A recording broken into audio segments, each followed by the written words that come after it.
Thank you very much. I think we should start by explaining this is my first time doing this webinar, so if I'm not that good at it, I apologise, but let's see how we go. As a word of explanation, I mean, my main role has for many years been involved with the Timpson business, which is our family business, which mainly is involved with shoe repair, key cutting, watch repair shops on the high street, but we've also got other shops called Max Spielman that do photo, another photo business called Snappy Snaps is a franchise business, and Johnson's Cleaners is also part of us. So that all adds up to just over 2,000 shops, but you'll perhaps be relieved to know that's not what I'm going to talk about. I'm going to explain why I became aware of attachment and became aware of how important it is to so many people. And it would never have happened if I hadn't married Alex, who's my late wife, who we married just over 50 years ago. And I should have known that it would be quite a significant change in the course of my life, because before we got married, Alex was a nanny, a nursery nurse, and her big thing was about children. And it wasn't, I should not have been surprised when we had 3 children, and when the youngest Edward went to school for the first time, Alex looked around for something to do. It had to be something to do with children, and she came up with a happy thought that rather than go out to work with children, she'd have the children come to us. And I think we discussed it, but as I knew the answer was going to be yes, we agreed to become foster carers, and went through the whole process, and interviewed by a social worker called Morvan, we never forget who it was. Then she checked with our friends whether what we were saying was true, and we went to the panel and we were approved. Then absolutely nothing until about 4 months later. I got home one Friday night and found I got 2 more children in the house, signed and sure. And I mean, we thought it would be pretty straightforward, because Alex was an expert in looking after children. She'd been trained to do it. We brought up 3 other children, and to a certain extent, the first 2 were pretty okay. I mean, our own children learned a few choice words that they'd never heard before. We found that the 2 boys thought our garden was the local park, and they thought that when we went to the seaside, they thought the sea was a puddle. But generally, it was straightforward. But go on a bit. The next 2, there they are. They gave a few more different problems. They came, both of them, with signs of physical abuse, cigarette burns, 1 or 2 scars, various things. But also their behaviour showed some mental abuse as well. And particularly for me, the memorable thing was when the little boy took a sledgehammer to 110 panes of our greenhouse. Wow. And then we started to realise that being a foster carer wasn't quite as straightforward as we thought. So we learned lots of lessons. Perhaps one of the most challenging was when we looked after these 3 triplets. We were about 4 months old when they came to us, which thank goodness they were put up for adoption, and the family came forward. So we only had them for about 7 or 8 weeks. It was a long time ago, because health and safety was quite different in those days. But we fostered exactly 90 children in total, and learned an awful lot of lessons along the way. And but the one person who taught us more than anything was Ollie. Ollie came to us when he was 6 years old. He came to us from a local children's home, not as a foster child. He came with a view to us adopting him, and we did just that a year later. Ollie was quite tough to manage, I suppose, in many ways. And he tested the patience at 5 different of the teachers at 5 different schools. He had a wonderful treble voice and became a member of the Chester Cathedral Choir until he was thrown out for. He was accused of passing risque playing cards around in the middle of the evensong. So, but it was a succession of quite bizarre things. He's quite defiant.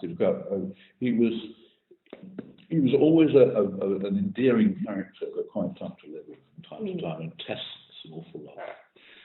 And which was okay when he was quite small, but when he got a bit older, it's not so easy to put up with it. And I think, I mean, the one I actually took him away from one of the schools when he'd already got a yellow card, and just to save the headmaster giving out a red card, I took him away.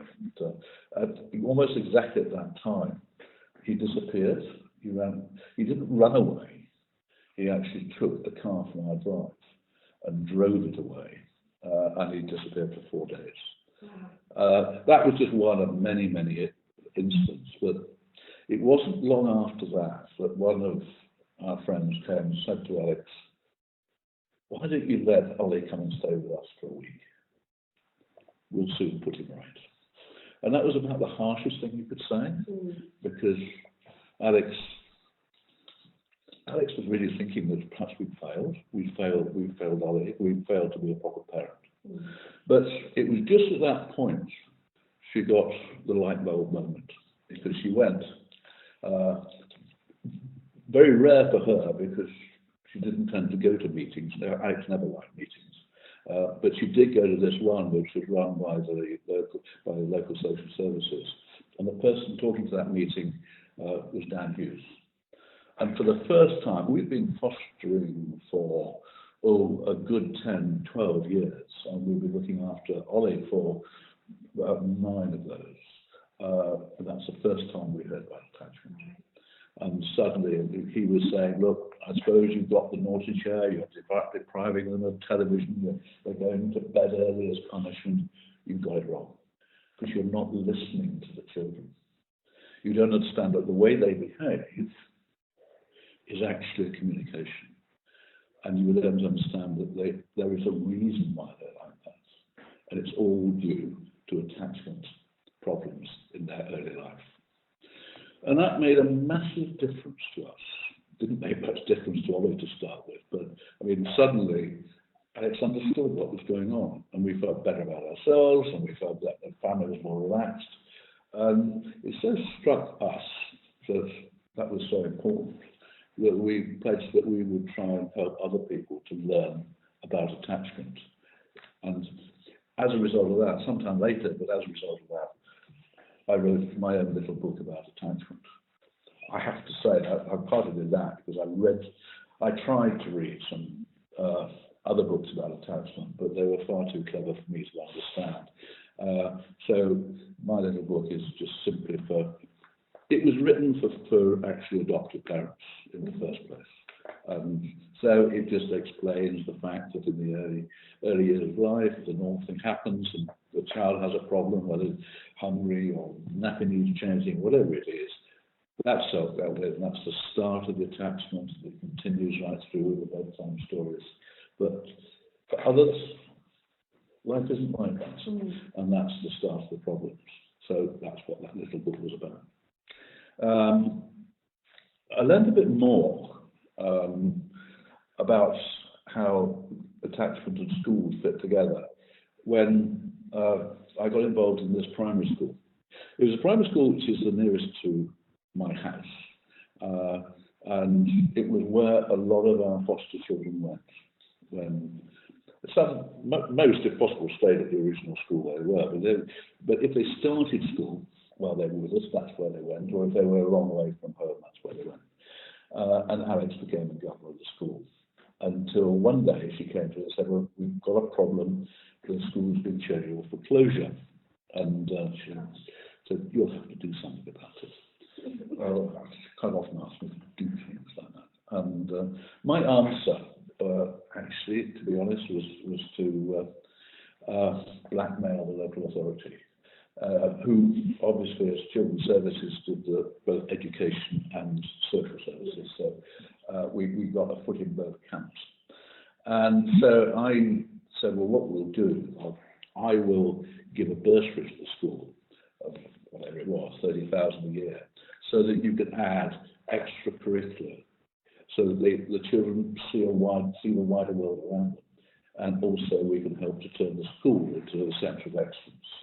There are nice words which they sometimes recognise. I would go public if they refused to take my money, and it worked. The school stayed open, but actually the school didn't get any better. It got down to 42 pupils, so it was going to be closed for another reason. And at that point, the chair of the governors got a promotion in his job, went to another part of the country. So Alex said, "Well, you have to do that." So I took on being chair of the governors for a year, and that's when I met Steve, who was the head, and poor chap. He was having to do all the administration for a school which only had 42 kids. So, I mean, we've got, I don't know how many classes we had, but I mean, there were several. You get 2 age groups, even 3 age groups in one class, and he was doing a lot of the teaching load himself to try and balance the books. And I sat down with him and said, "You know what, Steve? We have absolutely nothing to lose here. Why don't you just forget about that computer on your desk? Ignore all these policies and directives that are coming from the local authority. Don't bother to see the school improvement partner who you hate, because that's not going to do any good. And just do your very best to look after the children and give them the opportunities to see the world around them and take advantage of this class that we've got." And I got Steve also to go on our leadership course in the business, and it worked. It worked so well that within 3 years we got an outstanding officer of inspection. We became one of the very first primary school that became an academy, and within 5 years we were full. We've got 168 kids. We've got 4 times the number of children, and since then we moved on. And we took on a school down the road in Minster, which actually was the second worst primary school in the country on results. And we've had that for now 4.5, 5 years, and it's not top, but we're now in the top 30% on results, and the whole atmosphere has changed. And one of the things we did, apart from actually just allowing people, the team in both schools, the freedom to actually do their very best and not worry too much about what they've been told to do. But we also actually got into both schools some training on attachment. And particularly in the second school, there were a lot of children who looked after children. And that started to change the view of the people in the school. And saw children differently. So that, when we're thinking what we're going to do next, because I've always we've had this real desire to get a bigger understanding about attachment. I came to the conclusion that the best place to go was to go to schools to talk about it. So that's why 3 years ago I started writing a little book which called Looked After Children, which is designed for schools. And I wrote this in collaboration with quite a lot of people from schools, so hopefully it talks in the right sort of language so teachers understand. And it just starts by trying to explain why you've got some kids who display challenging behaviour, and to understand there is a reason behind it, that they are communicating, and try and get everyone in the school to understand that they should look at those children, not just look at the behaviour, but look, why is it happening? What's behind it? And generally, I mean, it will be due to the fact that these children go through life behaving like that because they don't trust other people. Why should they? They just started off by not being trusted. They lack the confidence in themselves. They don't really know quite how they fit in. And they don't respect other people, and they're constantly testing the people around them to see whether they can trust them. And that's really difficult behaviour. The sort of thing that Ollie was doing to us is really saying, can I really trust you? can you take some of the worst things I can give you and still carry on? And the sort of, I mean, you've got to think that these kids don't like rules. They're not going to take the rules. They actually, so they don't like being told off. They don't like the attention, but nor do they often. They don't like the praise. So gold stars to them might actually be not what they want. I mean, I've noticed, particularly with Oliver, who was a very good runner as well as a very good singer, that he'd turn up to games and make sure he hadn't got the right footwear. He'd do something to deny himself the chance of being successful. And these are typical behaviours for kids who've got attachment problems.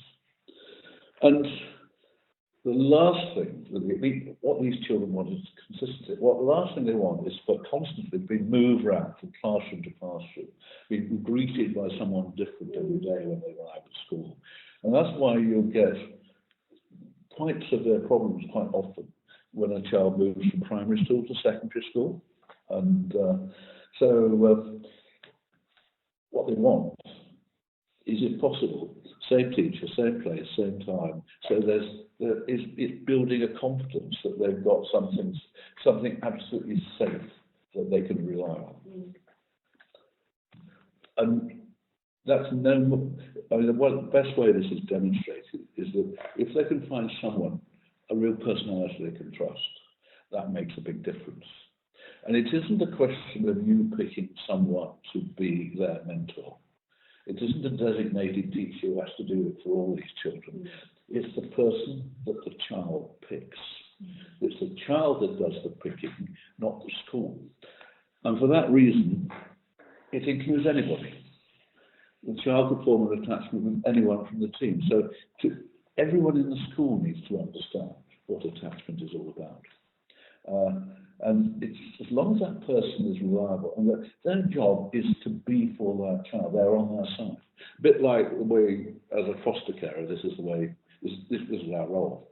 We stood up for the child. This is what the mentor does. And I think to get there, I mean, my dream is that we have every school that understands what attachment is about. But I think the school's got to be a bit of a maverick, because this is slightly different. They've almost got to break a few rules to get there. And in particular, the great thing about this, for every individual, for the teachers particularly, it actually gives them a chance to do what they went to the profession to do. Because it won't work unless individuals are trusted to look after each child in the way they know best, on the basis of what that child needs. And if it works, the magic of this is it works not just for the looked after children, it helps everybody in the school, because what starts to happen is all the staff in the school, teaching and non-teaching, look at children in a different way, look at children as individuals. And as a result, they look at every child like that, not just the looked after children. And that makes a massive difference. So that's what I've been trying to do for the last 5 years, 3 years. About exactly a year ago, not quite a year, nearly a year ago, we launched this in all our shops right through the business, which under the guise of what I call the Alex Timpson Trust, which is after my late wife. And what we do is we actually collect money by doing jobs for free, and wears little holes in belts or stitching jobs, but we then ask the customers just really put £1 in the box. And actually, when we changed from the previous charity to this, we were raising money for after adoption before that, similar sort of thing. But now we get another about 30–40% more than we were getting before. We're getting about £8,500 a week through this, which partly is used to fund what we're here talking about today, which is the research at Rees Centre, and also it helps to make sure that I've written 3 books about attachment. There's one in the middle, which is for young people themselves, and all those books are now offered for free through all our shops. And they don't have to go to the shops to get them, because we can do bulk deliveries to schools, but that gets paid for out of the Alex Timpson Trust. And also, because we thought it was a nice thing to do, we bought 2 holiday homes which are available for foster families. And we're now, because we've now got to the season when we're really staying there, we're now getting the letters, the postcards back, and we're just about to launch the holiday homes for next year, so that people are applying to go there. So that's sort of things we're doing. And to wrap this all up, what I'm now doing, particularly with a couple of areas in the country where I'm working with the virtual school heads in the Northwest and the West Midlands, I'm trying to get their schools to pledge to become attachment aware and giving them a bit of guidance on how to do it. And very simply, this is not a process. It's got to be something which is right for that particular school. They've got to do it their way. And you've got to find something that suits your team, suits your people, suits wherever you are in the country. There are certain things which I think are essential. So by talking to lots of schools and visiting quite a few. Number one, the head's got to be totally committed. Almost got to be inspirational, but if they're not committed to making their school attachment aware, then it's very difficult to make it happen. And they've got to involve everybody. I've explained that before, because everyone's involved. And it helps if they've got a team who are full of positive personalities, people who are actually very keen just to get it happening. And every school needs a place for the pupils to escape and have a bit of downtime, because that's part of what, if you children with and other children as well, actually, sometimes they need to chill out and just calm down. And then, as I mentioned before, that adopting an attachment-aware approach does give teachers the chance to do the job they came to the profession to do. They should be given the freedom to be able to look after each child as an individual. So that's basically what I'm trying to do. I've got a number of schools setting off now. They've pledged they're going to make the schools attachment aware. I hope that we can encourage a lot more to do it. And so I'm trying to get something happening already. And then we've got the work that's happening with the Rees Centre, which I hope is going to underpin that with the evidence that will encourage the whole of the education world in the UK to make attachment an integral part of the way they run the school. Well, thank you very much indeed, John. This is Judy Sebba here from the Rees Centre, and I'm involved in the Alex Timpson Trust programme, which I'll say something about briefly in a moment. But just to thank John again for such a clear and grounded explanation of his involvement and his encouragement and why he set up this work, and grounded in that very many years of experience, which very few of us can claim to have that amount. So, first of all, before we go into the Alex Timpson programme, we'd like you to have a chance to ask questions, make comments, and we will read some of these out and ask John to comment on them. I should say that if your particular comment is not addressed today, you do not need to worry, because we will follow this up with a blog based on the discussion from the chat box, which will be in the next programme newsletter, and will also be available on our website. I think Helen mentioned at the beginning that the webinar itself will also be available on the website. So please do ask some questions or make some comments. And do we have any yet? Okay, so hi Judy, that's nice. Hi, whoever that is. Okay, so professionals involved with the children need to understand the impact of alcohol on unborn fetus, that's fetal alcohol syndrome, which I think you've had some contact with that kind of child before, John, and maybe with the charities involved, which has a similar effect and might be more prevalent. So that's just a question from TACT. Martin Clark, is it from TACT? Yeah, Martin Clark from TACT.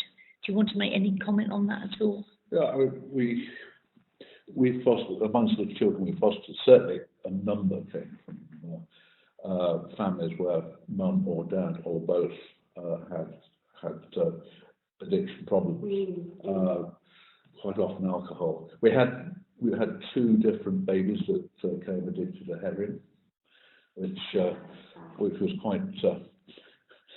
You got a lot of sleepless nights, I can tell you, to start with that. But that's in the early stages. But yeah, I mean, I think we should be aware that although I use the label "looked after children," it's a convenient way of bringing the attachments there. But attachment problems can happen in many other circumstances other than looked after children. It may be that they're not looked after, but their parents don't give them that early start they really need because they don't. Or it could be in all sorts of other situations in families where they're living apart for some reason. So I think that you shouldn't just label it looked after children. One of the things we found already is that there are various obstacles that schools can put in the way of becoming attachment aware. And one is to say, well, we don't have looked after children. Another is to say, but we've got to concentrate on the Ofsted report and the league tables. Another is, we don't have the money. Well, it doesn't actually cost much to do this. It's more about question attitude.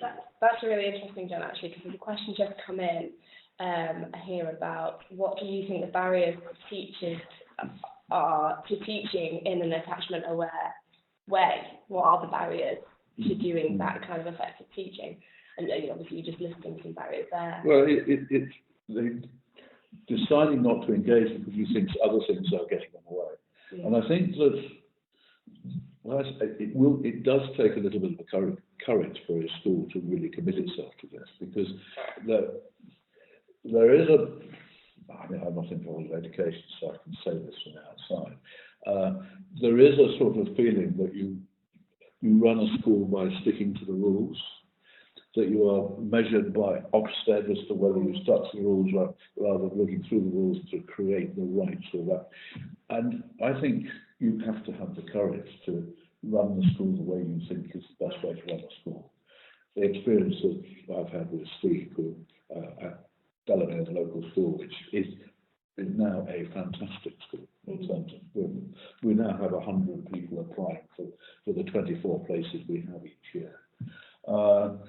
But that's quite counterintuitive in the current way of thinking.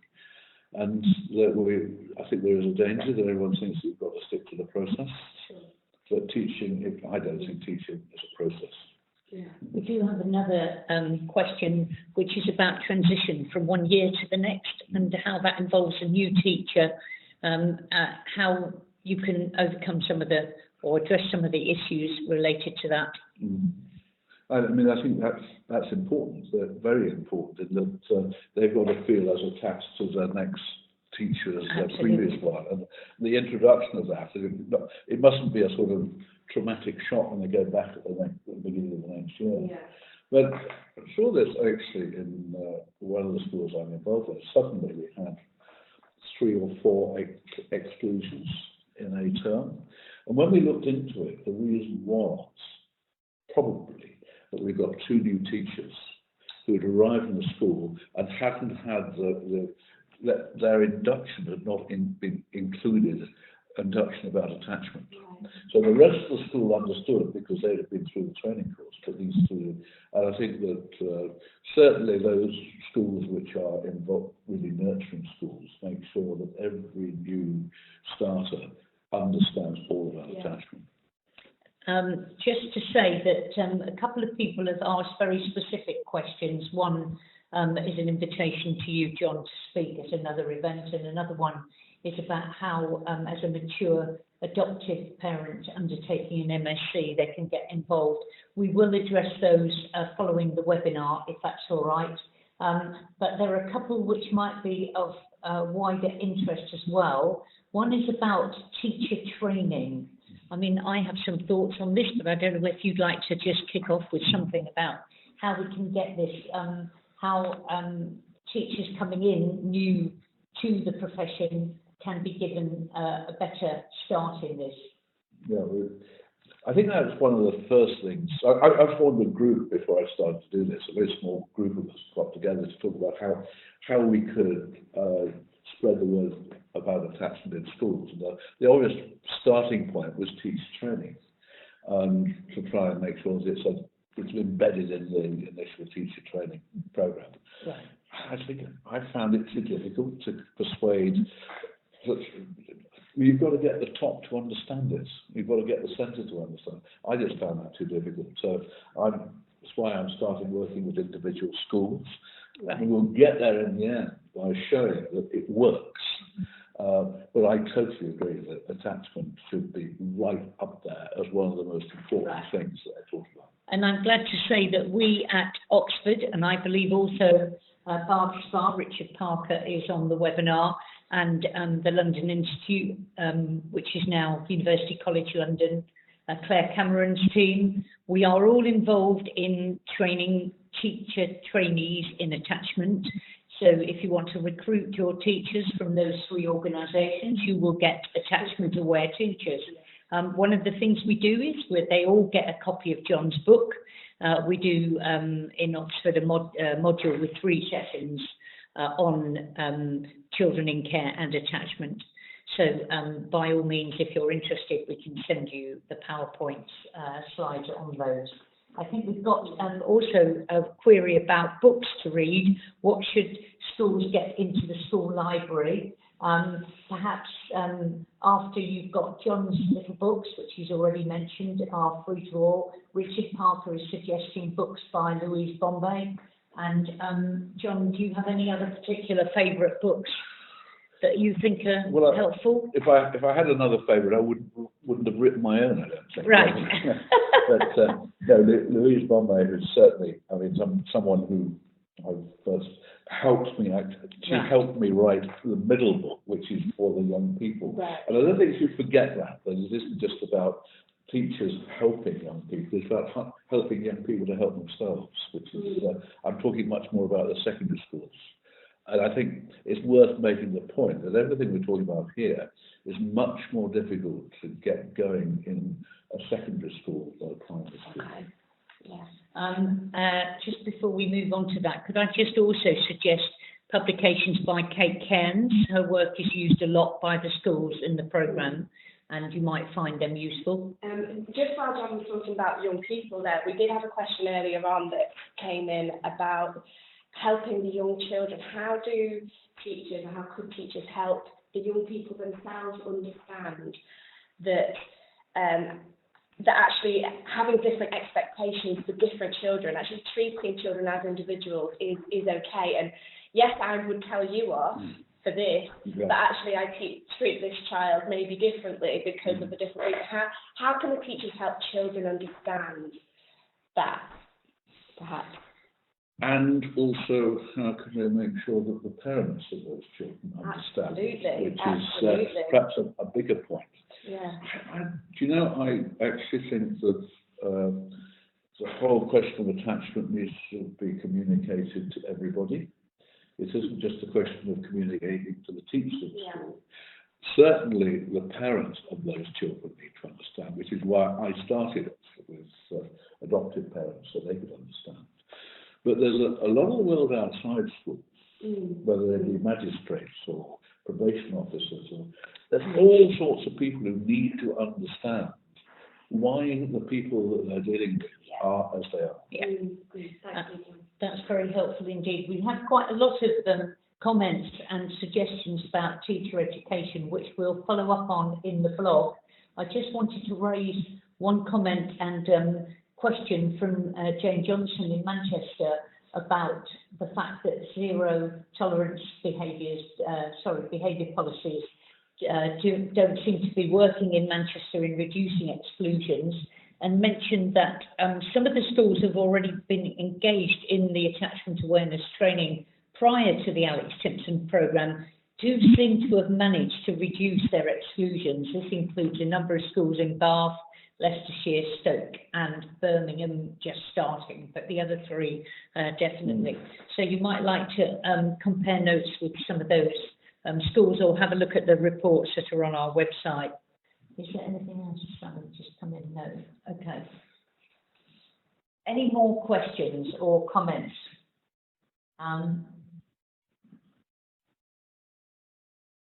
A plea from Richard Parker to treat every child as an individual, and in fact that was on one of your slides. Well, I think that, I think there is a really big bonus that could come out of all this. That it isn't just a question of helping children who've got attachment difficulties. Yeah. You can improve the whole culture of a school by making it based on looking after individual children. I've certainly that's part of the success that we've had at the local primary school. But you know, when you go to a school, you walk through, when you just get to the reception, even before you get to the door, you sense the atmosphere. And where schools have got people who are really keen to give them individual education, and they want to do it for themselves, they're not trying to stick to rules. They don't see that as the objective. Their objective is to give those children the personality they need to be able to go through life. That is the bonus that you can get through being aware of attachment and then being aware of dealing with individuals. Do we have any other last comments, questions before we just say something about the programme? Have we lost anybody earlier on? We will, please, if you've made any specific requests, we will address these afterwards. We'll go through the chat box very carefully. If I might then just say something about the programme. Was there anything on the bottom there that you wanted to? Okay. So John indicated that he's been investing in the Rees Centre to collect national evidence on the effects of attachment awareness and trauma programmes in schools. And the programme that we've developed, which has been developed through a planning group involving people who have had a great deal of experience in this area, has now been launched, and there are about 18 local authorities engaged in the programme. Not all of them yet have specific schools signed up, but we have 5 local authorities in which schools have already begun the training. The training builds very much on the 5 principles that John outlined: engagement of the head teacher, all of the staff being involved, recognising the need for safe space in schools and so on, drawing on previous research.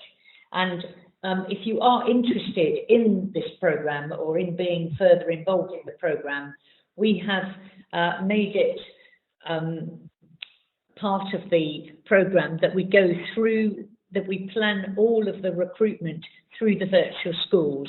And the reason for this is that for long-term sustainability to be maximised, it's important that there's some kind of support infrastructure, and that seemed to us to fit best with the virtual schools. So if you are interested, whether you're involved in a multi-academy trust or a fostering organisation or anything else, you need to discuss this with the virtual school. We have a range of numbers of schools in each of those areas, from actually as small as 5. We don't really want to take less than 5 in an area because it's difficult to get the cross-fertilisation across the schools, right through to one authority where I believe there's 29 schools, and they've already started. So if you are interested, if you let your virtual school know, and there's more information on our website, you can get in touch with either Helen or myself, and we will gladly provide more information. Following on from today, we will use the chat box to provide a blog which addresses some of the general issues. We will certainly contact the individuals if you've given us your contact details, where you've either asked John to participate in contributing to an event, or where you've asked for specific information. We do put out a newsletter from the Alex Timpson programme every 2 months, and that's not limited to the schools in the programme. Anybody can get that newsletter. Just need to let us know what your contact details are, and we will be having future webinars hopefully one each term. Do let us know if there's a particular issue you would like to have addressed. The last one, they're all recorded and are on the website. The last one was led by a primary school head teacher from Hertfordshire, and we do hope that either the next one or the one after that will be led by a secondary school head teacher from another area. So if there's anything else you would like to know about, please do get in touch. And just to thank everyone, particularly John, for this very illuminating, practical and enjoyable presentation, and to all of you for participating.